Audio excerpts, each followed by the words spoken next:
Donc Elisabeth, on a beaucoup parlé de votre passé, mais il se passe quoi aujourd'hui? Aujourd'hui, ce qui me porte, c'est mon engagement, plus que jamais. Je suis présidente du conseil d'administration de Ring Capital, un fonds d'investissement à impact social et environnemental. On accompagne les femmes et les hommes qui cherchent des solutions pour répondre aux enjeux de notre époque. J'accompagne les grandes entreprises dans la mise en œuvre de leur politique RSE, parce que c'est vrai que cette question de parité, notamment, elle importe tout le monde, mais tout le monde ne sait pas comment la mettre en œuvre. Et puis les questions de diversité et d'égalité des chances.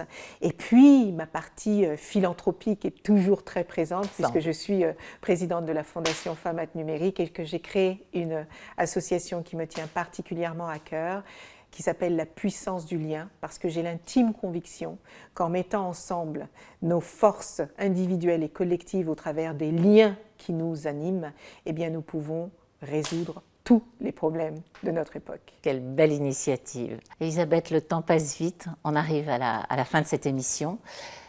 Avec votre expérience de leader, de femme et de ministre, quels conseils vous pourriez donner avec toutes les expériences que vous avez eues à ceux qui nous écoutent aujourd'hui?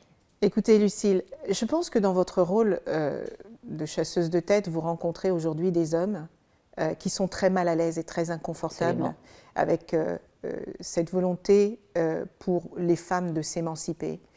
Je crois que le premier conseil que je donnerais aux hommes, c'est de ne pas craindre cette volonté. Vous savez, j'entends parfois dire que les hommes sont une génération de sacrifiés. Je voudrais qu'ils comprennent que pendant des siècles, pendant 2000 ans, les femmes ont été une génération de sacrifiés.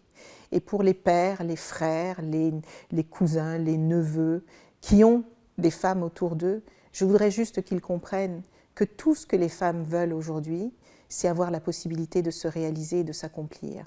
Et je avec eux. Avec eux. Et je voudrais justement leur dire que ça n'est pas une guerre des sexes. C'est un combat collectif pour rendre cette société plus juste, plus durable et plus désirable pour tout le monde. Et qu'une société dans laquelle tout le monde va bien est une société qui prospérera. Aujourd'hui, notre société ne va pas bien. Les gens ne vont pas bien. Pourquoi ? Parce qu'elle est déséquilibrée.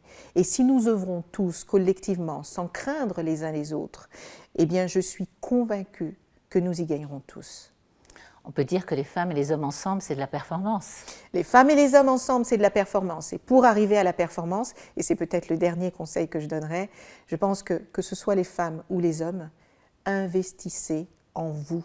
Investissez en vos forces, en vos capacités, en votre foi, en votre vision d'un monde meilleur, et vous verrez, les choses se mettront en place. Ça sera le mot de la fin. Merci Elisabeth, merci beaucoup. Merci de votre invitation.